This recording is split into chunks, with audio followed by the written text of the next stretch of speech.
welcome to another episode. I am your host, WIZE. Welcome to Stuck in My Mind podcast. Y'all ready for an awe-inspiring conversation? My next guest has a remarkable story. I'll let her tell it because it's just amazing. Welcome to the show, Jen Drummond. Woohoo! Thank you for having me. Super Oh, excited to be here. I'm so excited as well. Thank you for being a guest. Yes, my Oh, pleasure. all right, so let's just jump right into it, right? So your stories is incredible. Can you share that moment of that car accident that you had in 2018 and how it really reshaped your outlook on life? Yes, the car accident is the line in the sand for me for sure. So, I was doing life fine. I had a thriving business that I hired myself out of a job. I was a mom to 7 kids. They were all doing well, but I was definitely at one of those plateaus, right? That you're like, man, I wish I could do more, but I just want to be available for everybody. So if I do more, then am I ready to like help if somebody needs it? And 2018, December 18, I get into a horrific car crash that should have taken my life and thankfully didn't. And I remember getting home from that accident thinking, man, I need to do life differently. Like, there's no reason for me to put my life on hold so that I can be on call for everybody else. I should be able to do my life and help others with theirs, but not instead of doing mine. Does that make sense? Yeah, so it inspired you to be you. Like it kind of Yes, it did. It made it like I was no longer afraid of what people would think of me. Because I'm like, shoot, you're all gonna die too. So who cares if you think of me like that's crazy? Whatever, we're all gonna end up dead at some point. So it is what it is. I was now afraid of what happens if this is my last day, my last year, my last week, my last whatever on life. Like I want to experience this world. I want to see things. I want to try things. I want to do things. And I realized like I don't get to choose when I die, but I sure get to choose how I live. And I wanted to start choosing to live a lot more than what I was. so how did the idea of climbing Mount Everest come about? Yes. So crazy story. So the accident happens. I'm alive. 2019 becomes this year of like question, right? Like I start having this big bucket list of all the things I want to do, see, experience, become, try. And it's going to take me 4 lifetimes, I'm sure, to be able to get through this list. But I had all these things going on this list. And then in 2020, I was turning 40. So I went to look over my list. I'm like, I want to do something epic for my 40th birthday. And when I looked over the list, climb a mountain was on there. I'm like, you know what? I'm going to climb a mountain for my 40th birthday to launch this next decade into significance. Yes, but when people usually decide to climb a mountain, they don't decide to climb. They don't decide to climb Mount Everest. I know, I know. So I live in Park City and I have friends that are mountaineers. And I asked them, like, if you could climb one mountain in the whole world, what would it be? And actually, the mountain that came back to everybody was a mountain named Ama de Blanc, this gorgeous mountain in Nepal. All of us listening would know it if we've ever watched the Paramount Pictures movie, Okay. because it's the mountain on the Paramount Pictures logo that's surrounded by stars. Yeah. And it means the mother's necklace. So I'm like, oh, that's a perfect mountain. I'm going to climb that. Well, I'm training. COVID happens. Now I'm a homeschool teacher to all my children. And one day, one of my kids is struggling with his math homework. I'm like, listen, buddy, we do hard things, right? Giving him the proverbial parent pep talk. And he looks at me and he goes, if we do hard things, why are you climbing a mountain called I'm a Dumb Blonde instead of a real mountain like Mount Everest? Wow. Honey, it's Ama de Blom. Not I'm a dumb blonde, but thank you. Finish your homework. We'll look at Everest. And so he did, and we did, and then he went to bed. And then I thought about it. I'm like, you know what? We live once. Why not Everest? If Everest is the hardest mountain in the whole world to him, I'm going to climb it and show him that whatever Everest is, we're capable of climbing. So there you go. So That's how it became Everest. So when did the goal of becoming the first woman to climb the 7-second summits came into play, and what drove you to accept that challenge? Yeah, I tell you what, COVID has done numbers on all of us. And to me, it upped all my goals to the nth degree. So I called this coach about training for Everest. And he's like, yep, I can get you ready. And he gives me this book about becoming an uphill athlete, because I was always an athlete, but I wasn't particularly an uphill athlete. So the book comes in the mail. I start reading it. And the front of the book, there's a lady who wrote the foreword that got a Guinness World Record for doing something in the Alps. And I just remember thinking, I could have done that. Like, I can suffer. And in fact, if I got a Guinness World Record, my kids would think I'm the coolest mom in the whole world, because this homeschooling thing, I'm not cool. My kids do not like me right now. This is not easy. And so I was like complaining to my coach.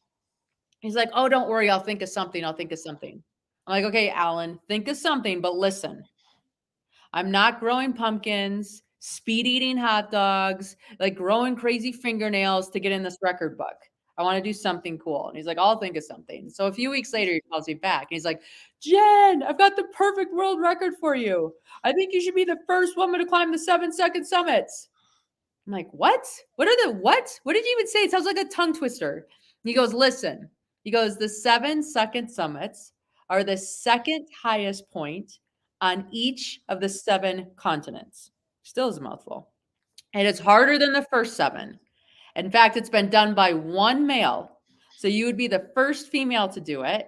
And he goes, and get this, 7 continents, 7 mountains, 7 children. I think it's a jackpot. I'm like, you know what? I kind of do too. So I looked at it. I said, why not? Let's do it. Let's see what happens. And there you have it. I know, crazy. So can you tell us more about your role as a mother of 7 children and how they inspire and challenge you on your journey? Yes. I think kids always challenge us, right? Like they are awesome and they are hard and they are like my favorite thing about life and probably the hardest thing about my life.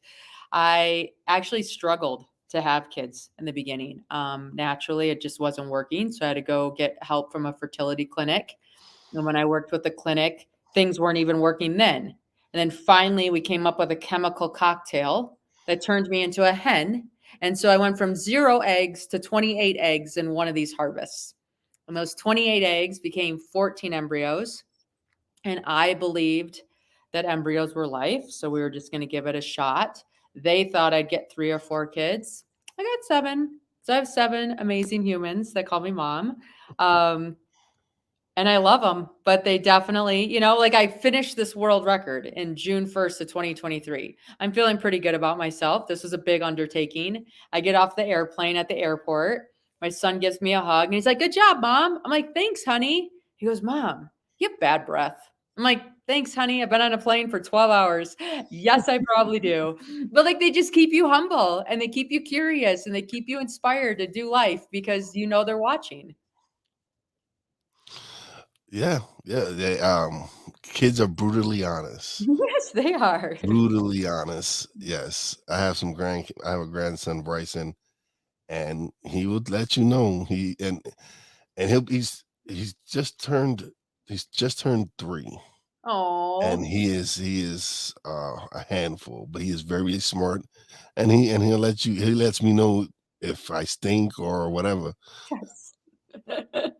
They do. They do. They're awesome. So you're the host of the Seek Your Summit podcast. What themes and stories do you aim to explore on your show, and how do they relate to your mission? Yes. So my show is called Seek Your Summit. Appropriate because I'm always climbing a mountain, right? And I think everything is a mountain in life. So it's a good metaphor to follow. So whether you're climbing physical mountains or metaphorical ones, the episodes can help. And I really highlight stories of success and then how those people have turned success into significance. So I think we all are on a pursuit. We define success differently. We have different goals, different ideas, different ways of doing life. And it's just fun to have a podcast and talk to people and realize, okay, that's a thing. I totally get it. I love it that that's your thing. So, yeah. Oh no, I love doing my podcast. This is I guess you can say this is my summit. Like this was my challenge. I didn't know, I wasn't in media. I wasn't into creating content like that. And I challenged myself to launch the podcast. And Originally, I was going to do a sports podcast, Okay. and it was it just wasn't meant to be.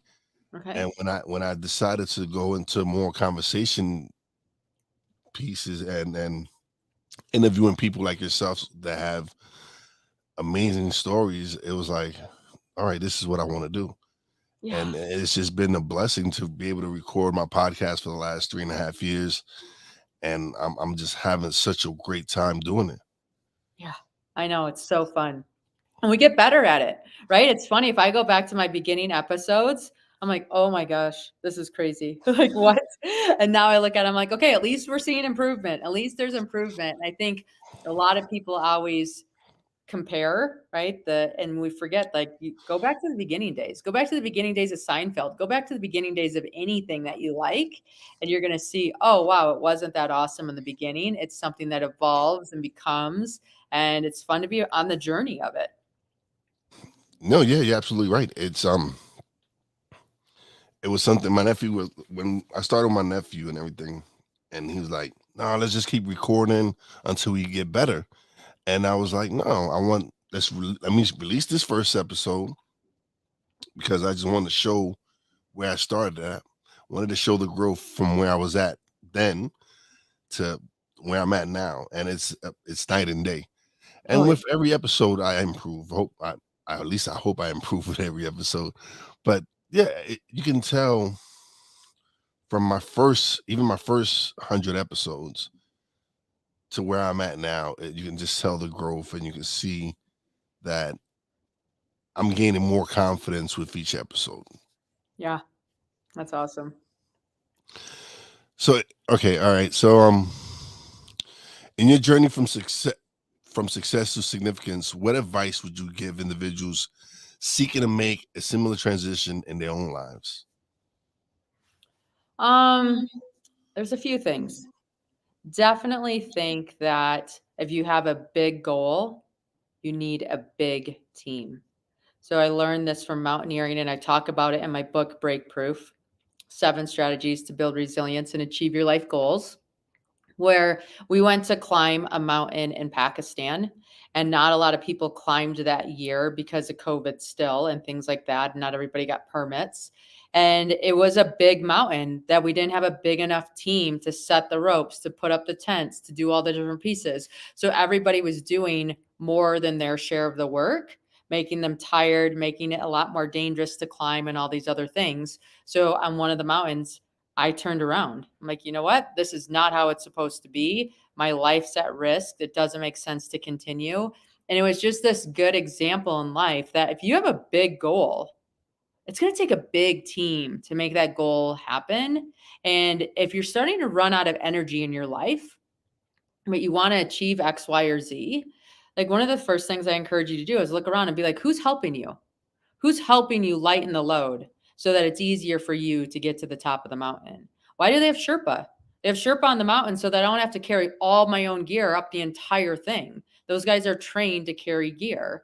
If I didn't have a Sherpa, it would be a lot harder. It'd be a lot slower and take a lot longer to climb some of those mountains. And so when you have a goal, who's your Sherpa? Who's helping you get to the end and keep that energy where you need it to be so that you reach the summit? You mentioned your book. What Mhm. motivated you to become an author, and what key messages or lessons does your book convey to your readers? Yeah. So after my third climb, a friend of mine who is an author said, "You should write a book. These stories are fascinating." And I love hearing them. And I'm not even a mountaineer. And he goes, "And if you write the book and take out lessons from the different climbs that other people can use, now you're going to be able to help them climb their mountain." And like we talked earlier, I'm big on turning success into significance. So if I climb a mountain, fantastic. But if I can teach you some of the things that I learned while I climbed that mountain, now I get to help you. And that changes that success to something more. It makes it significant because it empowers others. So I take you to the 7 different mountains, and I take you on a little adventure within each mountain. And then I extract the lesson that I learned that helps you apply it to your own life to make your own summit. So your desire to inspire others is evident. Can you share some of the most powerful stories of individuals you've inspired to reach their own summits? Yeah. So one really cool experience that I got to be a part of was I failed K2 the first time, right? Like I turned around. Unfortunately, we had a teammate on our team die in an avalanche. And so I had the choice to either continue up the mountain or to come back down and take care of my team. And I gave up the summit that year. I said, no, who I am as a person is more important than what I achieve. I want to come down and take care of my team. So I do that. I come home, I train for K2. I need to go back in 2022. And about 3 weeks before I leave for the climb, I get a phone call from an individual that's interested in joining our team, doesn't have the resources to make it happen, and is wondering if I can help. I'm like, for sure, I can help. I actually have some of this stuff extra, and it's easier for me to buy gear in the US than it is for you in Pakistan. So I fly over to Pakistan to climb K2 for the second attempt. I summit, and then 30 minutes later, an individual from Pakistan stands on top of his country's prized peak and summits the mountain, which guarantees him a job in mountaineering for life. Right. And it's one of those things where if we are attentive in pursuing our goals and we share that with the world, then it lets the world know what we're doing, how we can help, and how we need help. Right. So I needed help to get motivated to go back to that climb because I had a horrific experience the first time. No one goes to climb a mountain to bury a human. And so the universe stepped up and said, hey, help this other person. By helping this other person, you're going to feel amazing because they get to the top. It's going to give you purpose to go back. And it just makes your journey that much more beautiful than what it was otherwise. Okay. So, how do you maintain a balance between being a successful business owner, a mother, and a world record holder? Yes. It's not always balanced, okay? Like that's the reality of it. You got to go a longer term viewpoint to see balance for sure. When I started my career, I was working 12-hour days, 1,000%. I was working on weekends on top of that. And that's because I took a job in finance, and that's a front loaded career. You have to learn a whole bunch. You have to do a whole bunch to build your book of business and be successful. I was okay with that because I knew later on in life, once I got my book established, I'd have more free time to do things. And that was fine with me. When it comes to climbing mountains, when it's a couple of weeks or a couple months before it's time to go to a mountain, I have to be very intentional with my calendar. To be like, okay, my training needs to get in there because I need to be healthy enough to climb the mountain. But I also want to spend time with my kids because God forbid something terrible happen. I want them to have good memories.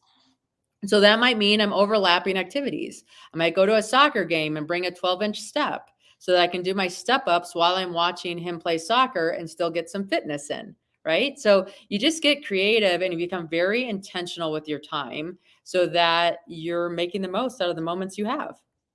Are any of your kids interested in climbing mountains? Yeah, actually, quite a few of them, to be honest. I took 2 of my daughters to Africa to go climbing, and I think I'm gonna take 3 of my boys in February break to go climbing over there too. So, it's been a fun sport that the whole family's picked up on. Awesome. That is awesome.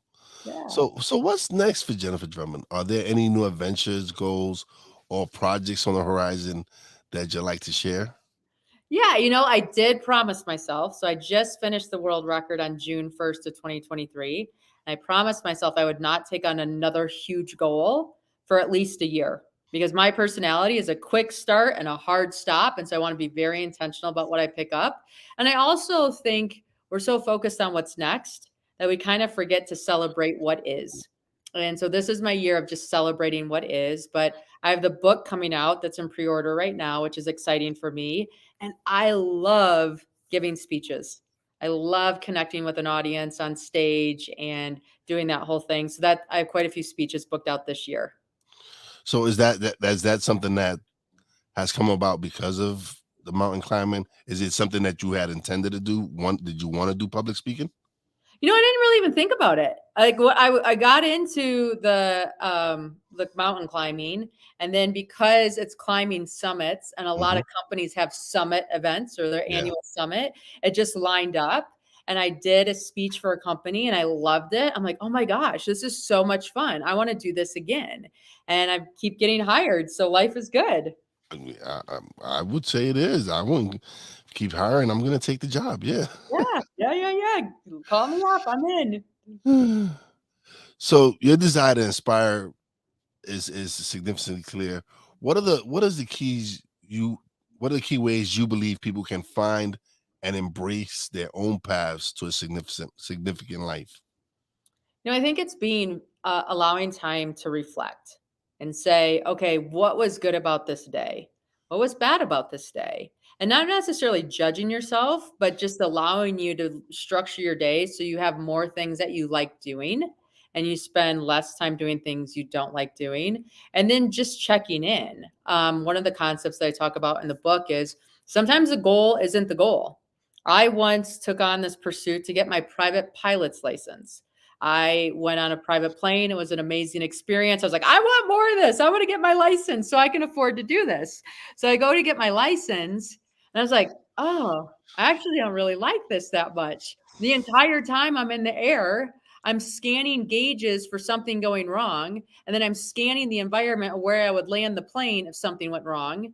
And then for 2 seconds, I'm like, oh, this is actually really pretty. And then I'm back to what happens if the gauges go wrong? Where do I land if the gauges go wrong? And when I would come home from lessons, I would start scanning my home environment for things that were wrong and weren't going well and whatever. And that just wasn't good for my personality. And so I decided, you know what? I don't think this is going to work. And so I let it go. And it's okay to let it go. At least I know. I don't have Well, to you regret attempted, yeah. doing. You attempted it, and you found out it wasn't for you. There are things out there that people might want to attempt, and when they do, they realize, okay, this is not what it's cracked up to, what I thought it was going to be in my head. Yeah. And it's okay for at least I attempt. That's the thing. At least you made the effort, and you can tell yourself, hey, at least I went and I went and tried to get to get my pilot's license. And it was a lot of stuff that because I can imagine having to pay attention to gauges, wanting to see the view and everything. And it's just I can imagine it could be difficult. It could be actually be, yeah, very stressful. I would be me personally, I would be afraid. So but Yeah. You live and learn, right? But that's part yeah, of just being curious about life and allowing yourself to have the experience. And if you like it, great. And if you don't, great. All of it's great. It's all feedback to let you know what to do next. yeah, yeah. Again, it's the fact that you attempted and you realize like, okay, yeah, this is not what I want, and you moved on from it. So the mountain climbing and everything, what what are Keith, like what are things that people like you've learned from mountain climbing that you feel that you've adapted to business? Okay, yeah. So one of the lessons that I learned when I went to climb Everest, I thought for some reason that you started at base camp and then you just climbed all the way up to the top and then you came back down. Well, actually, you do this thing called acclimatizing, which means you'll climb up to camp 1 or camp 2 and then your body's going to fail you because there's not enough oxygen in the air and you're not acclimatized to be able to operate in that lesser oxygenated environment. So you're going to go to wherever that point is, maybe eat lunch, try to spend a few minutes there, and then you're going to hike back down to base camp. And when you go back down to base camp, your body actually physiologically changes because of the stress of the lack of oxygen and it starts producing more red blood cells. So about 3 or 4 days later, you can go back up the mountain and you can go up to camp 1 or camp 2 without any issues because your body has acclimatized to this area. Now you can go higher up the mountain. And I think when we're building businesses and where we're doing things in a relationship or whatever, we have to give us space to acclimatize. We're going to hit a point of failure. We're going to hit a point of break. We're going to hit a point of struggle. Okay, when that happens, that doesn't mean quit. That means come back to base camp, look at what was working, what wasn't working, what needs to change, and then go back with a stronger plan. Now you know what's coming. Now you know what to do. And I think any of us that are building businesses, we have to recognize that those breaking points are a chance for us to see what we need to reinforce and what we need to shed to be able to continue to grow. Absolutely, yeah. It's it's amazing how when people start facing obstacles, how fast they give up, and not realizing that once you overcome this obstacle, like it's always like there's always going to be bumps in the road. It's how you I've come to look at it as they're not failures, they're just lessons. They're like you said, you go, you figure out what didn't work, what did work, and you adapt and you just start, okay, so we did this time, it didn't work. So it's not really a failure because now you know maybe if I do this, it'll work. So being able to to um to do that, being able to go back, reflect, and look at what didn't work and what worked. How has that all that training and everything really helped you take your business to the next level? Yeah, I mean, I think it's just that mindset of, oh, instead of being shocked when things go wrong, like, you just learn to expect that something's gonna go wrong, right? And when that thing like, you prepare for Mhm. setbacks and obstacles and all things, but a lot of times the things you prepare for aren't the things that actually happen, right? But the bandwidth that you had as reserves to handle if X, Y, or Z happened now gets to handle QRS, right? And so now you're able to absorb that setback and to continue to go forward. So for me, it's been able to realize, okay, I'm going to prepare for setbacks. I just don't know what that setback's going to be. And when it shows up, it can be like, oh, here you are. Here's how we're going to handle you. Let's carry on.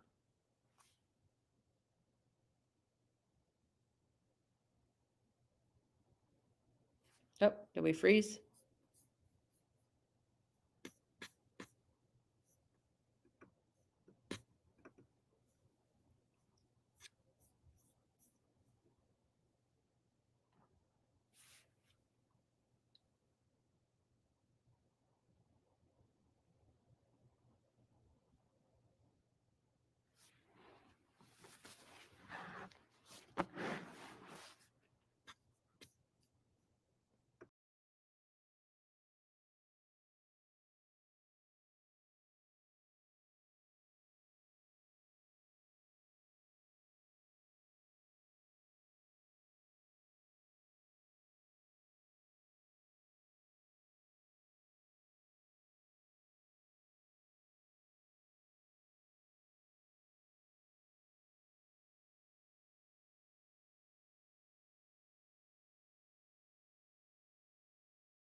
Did it work?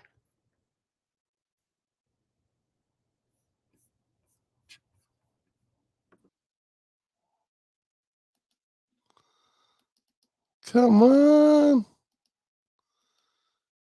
Uh,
I don't know if y'all can hear me. I am having technical difficulties. This is horrible. Sorry, my apologies.